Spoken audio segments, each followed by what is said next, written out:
Shri Gayatri Tours and Travels Chardham Yatra complete travel plan. Kakinada జిల్లా అగ్రహారంలో తప్పిపోయినటువంటి చిన్నారి searching లో ఒక బిగ్ ట్విస్ట్ చోటు చేసుకుంది. జాహ్నవి తప్పిపోయిన పామాయిల్ తోట ఫెన్సింగ్ కు 2 బొమ్మలు వేలాడదీసి చికెన్ ముక్కలు పెట్టారు గుర్తు తెలియని వ్యక్తులు. ఇప్పటి వరకు లేనటువంటి బొమ్మలు సడన్ గా అక్కడ ప్రత్యక్షమవడంతో ఒకంత కలకలం చెలరేగిందనే చెప్పాలి. దీనికి సంబంధించి ఆ బొమ్మల్ని బట్టి చూస్తే క్షుద్ర పూజల లేకపోతే ఇవి సైకో పనుల అనేటువంటి అనుమానాలు అయితే వ్యక్తమవుతున్నాయి. పైగా అమావాస్య నేపథ్యంలో ఈ అనుమానాలు మరింత బలపడుతున్నాయి. అంటే చాలా వరకు కూడా అన్ని రకాల కోణాల్లో దర్యాప్తు చేసిన తర్వాత చివరిగా ఈ కోణానికి సంబంధించి కూడా పరిశీలిస్తున్నారు. అమావాస్య రోజు ఈ బొమ్మలు దొరకడంతో కూడా దీనికి సంబంధించి ఆ కోణాల్లో ప్రధానంగా దర్యాప్తు అయితే జరుపుతున్నారు. బొమ్మలు మాంసం అక్కడికి ఎలా వచ్చాయి, ఇది మొదటి ప్రశ్న.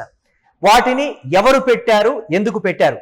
క్షుద్ర పూజల నేపథ్యమా, లేకపోతే ఆకతాయిలు చేసినటువంటి పన, లేకపోతే ఈ కేసులో ఉద్దేశపూర్వకంగానే ఆ కేసును పక్కదారి పట్టించడానికి కావాలనే దుండగులు వాటిని పెట్టారా?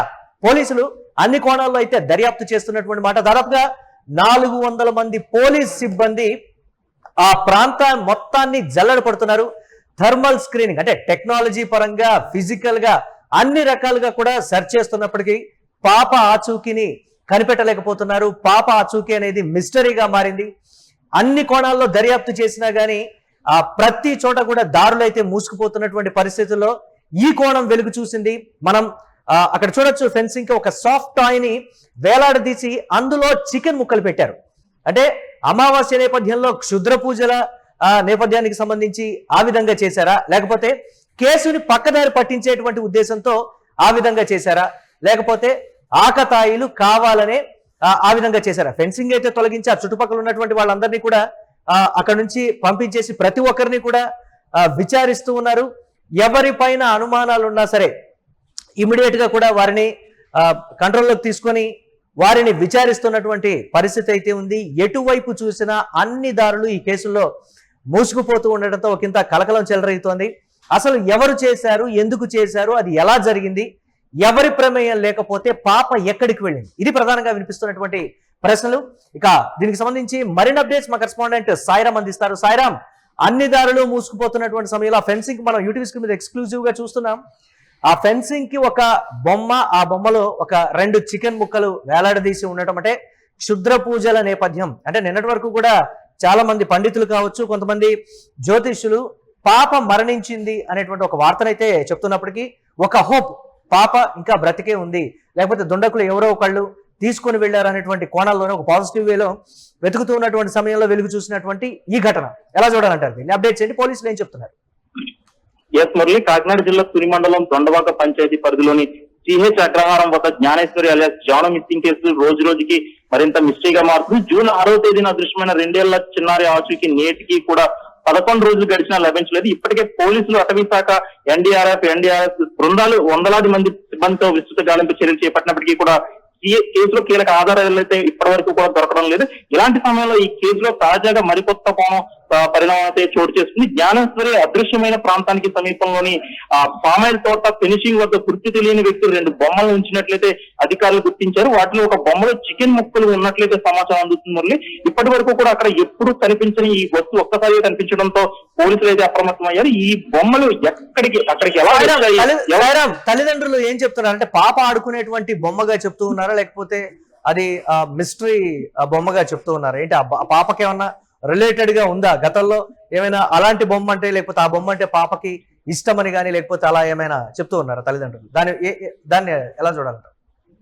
లేదు మురళి, ఈ బొమ్మలు అంటే ఎక్కడ నుంచి వచ్చాయి ఏంటో వారికి కూడా తెలియదు అని చెప్తున్నారు. అయితే పాపకు సంబంధించిన వస్తువులు కూడా కాదు, అవి ఎవరు తెచ్చారో, ఎక్కడి నుండి తెచ్చారో అనే కోణం అయితే ప్రస్తుతానికైతే ఎటువంటి ఆధారాలు కూడా దొరకలేదు మురళి. అంటే పాపకు సంబంధించి ఇన్ని రోజులు సుమారుగా 11 రోజులు అవుతున్న తరుణంలో తర్వాత ఇప్పటి వరకు కూడా గాలింపు చర్యలు చేపట్టారు. ఇప్పటి వరకు కూడా ఆ బొమ్మ ఎక్కడా కూడా కనిపించలేదు. వారి ఇంట్లో బొమ్మలు కూడా కాదు, ఎవరు తెచ్చారు, ఎవరు పెట్టారు అనేది వారికి కూడా అర్థం కాని పరిస్థితి. ముఖ్యంగా చూసుకుంటే ఒక బొమ్మలో చికెన్ ముక్కలు కూడా పెట్టడం, దాన్ని ఇతర రకరకాల కారణాలకి దారి తీస్తున్నాయి. అవన్నీ కూడా రకరకాల అనుమానాలకి దారి తీస్తున్న తరుణంలో బొమ్మలోని ఈ బొమ్మలు ఎక్కడ నుండి వచ్చాయో తెలియదు, ఎవరు పెట్టారో తెలియదు, ఎందుకు పెట్టారో తెలియదు, వాటి వెనక ఉన్న ఉద్దేశం ఏమిటి అనేక కోణాల్లో కూడా పోలీసులు అయితే విచారణ ప్రారంభించారు. ప్రస్తుతం ప్రాంతంలో ఉన్న వారిని మొత్తం అందరినీ కూడా బయటకు పంపించి గాలింపు చర్యలు అయితే మరింత విస్తరించారు. పామల తోటలో ట్రాక్టర్ల సహాయంతో ప్రస్తుతం గడ్డి మొత్తాన్ని, కింద ఉన్న గడ్డి మొత్తాన్ని కూడా ప్రతి అంగుళం పరిశీలించి గడ్డి మొత్తం తొలగించి అంగుళాన్ని కూడా పరిశీలిస్తున్నారు. ఇప్పటికీ కేసు అనేక కోణాలు కూడా పోలీసులు అయితే పరిశీలించారు. మొదట చిన్నారి అడవిలో దాడి తప్పిందని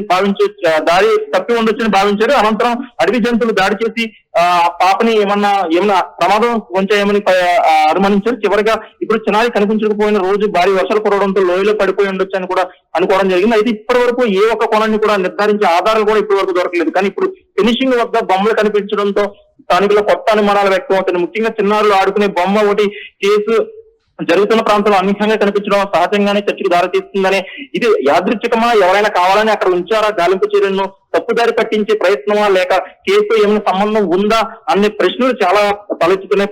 ప్రస్తుతం ఇవన్నీ కేవలం అనుమానాలు మాత్రమే. ఈ బొమ్మకు జ్ఞానేశ్వరి అదృశ్యమైన నేరుగా సంబంధం ఉందా ఇప్పటి వరకు పోలీసులు అయితే ప్రకటించలేదు మురళి. అందుకే పోలీసులు ప్రతి అంశాన్ని కూడా జాగ్రత్తగా పరిశీలిస్తూ సాక్ష్యాధారాల ఆధారంగానే ముందుకు వెళ్తున్నారు. అయితే మరోవైపు నిన్నటి వరకు లేనటువంటి బొమ్మలు ఇప్పుడు సడన్ గా ఎలా వచ్చాయి, ఎందుకు వచ్చాయి, ఎవరు పెట్టారు, అవి ఎక్కడి నుంచి వచ్చాయి, ఆ ఉద్దేశం ఏంటి, ఇప్పుడు అంతా కూడా ఇటువైపు డైవర్ట్ అయినటువంటి పరిస్థితి ఉంది కదా పాప కోసం జరుగుతున్నటువంటి సర్చింగ్ లో భాగంగా. దీనికి సంబంధించి ఏం చెప్తున్నారు పోలీసులు సాయిరాం?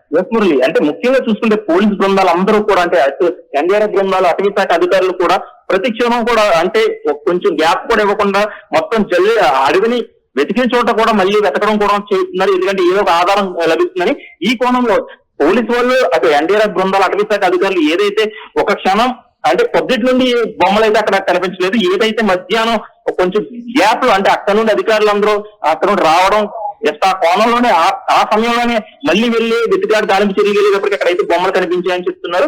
మరి చూసుకుంటే ఇప్పుడు ఏదైతే ఎన్డీఆర్ఎఫ్ బృందాలందరూ కూడా ఇక్కడ దొండవాక అనే గ్రామ పంచాయతీ దగ్గరలో ఉన్న గ్రామ పంచాయతీ సిహెచ్ అగ్రహారానికి సంబంధించిన పంచాయతీ దొండవాక గ్రామానికి మొత్తం ఎన్డీఆర్ఎఫ్ బృందాలన్నీ వెళ్లారు. అక్కడ లోతుగా సెర్చింగ్ ఆపరేషన్ అయితే ప్రస్తుతం మొదలు పెట్టారు. చిన్నారికి సంబంధించిన ఏ చిన్న ఆధారం దొరికిన కేసులో కీలక మలుపులు తిరిగిన అవకాశం ఉందని అధికారులు అయితే భావిస్తారు. ఎందుకంటే ఈ బొమ్మలు పెట్టిన తర్వాత అంటే ఇక్కడ ఈ సిహెచ్ అగ్రహారానికి దగ్గరలో ఉన్న ఒక గ్రామం ఏదైనా ఉందంటే దొండవాక గ్రామం. అందుకే ఆ దొండవాక గ్రామానికి అయితే ఎన్డీఆర్ఎఫ్ బృందాలు అయితే వెళ్ళారు. అందుకే తోటలు, సంచులు, పొదలు కాలిపట్టిన పరిసర ప్రాంతాలు మరోసారి క్షుణ్ణంగా కూడా మళ్ళీ పరిశీలిస్తామని చూస్తున్నారు. ఇప్పటికీ ఈ కేసులో కీలక ఆధారంగా భావించిన పెంపుడుకు కూడా మృతి చెందింది. దాని పోస్ట్ మార్టం నివేదిక కూడా పోలీసులు ఆ పోస్ట్ మార్టం రిపోర్ట్ కోసం ఎదురు చూస్తున్నారు. ఆ నివేదిక ఏమైనా కీలక ఆధారం లభిస్తే ఖచ్చితంగా దీనికి సంబంధించిన ఏదో ఒక క్లూ దొరుకుతుంది అంటారు. మొత్తానికి 11 రోజులుగా జాను మిస్ అయిన కేసు సమాధానం లేని ప్రశ్నలతో ముందుకు సాగుతుందని చెప్పుకోవచ్చు. మళ్ళీ ఇప్పుడు ఈ ఫినిషింగ్ వద్ద కనిపించిన బొమ్మల కేసు కొత్త చర్చకు అయితే దారి తీసిన, ఇవి సాధారణ వస్తువులా లేక దర్యాప్తుకు ఉపయోగపడే కొత్త క్లూగా మారుతాయా లేదన్నది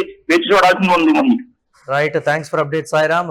రోజుకైతే ఆశలు సన్నగిల్లిపోతున్నటువంటి తరుణంలో పాప కోసం ఎంతో పాజిటివ్ గా 400 మంది సిబ్బంది దాదాపుగా రేయింబవళ్ళు థర్మల్ స్క్రీనింగ్ కావచ్చు, ఒక్కొక్కరు వ్యక్తిగతంగా 400 మంది సిబ్బంది అణువును కూడా పామాయిల్ తోటని గాలించినప్పటికీ పాప ఆచూకీ దొరకపోవడం, ఆ పామాయిల్ తోట దాటి పాప వెళ్లేటువంటి ప్రసక్తి లేదు. ఒక 2 ఏళ్ల పాప అంత పెద్ద పామాయిల్ తోటలో ఎక్కడో ఒక దగ్గర ఉండి మళ్ళీ తిరిగి వెనక్కి రావటమా, లేకపోతే అక్కడ చుట్టుపక్కల కొండలు తప్ప వేరే ఊరు కూడా లేనటువంటి పరిస్థితి ఉంది.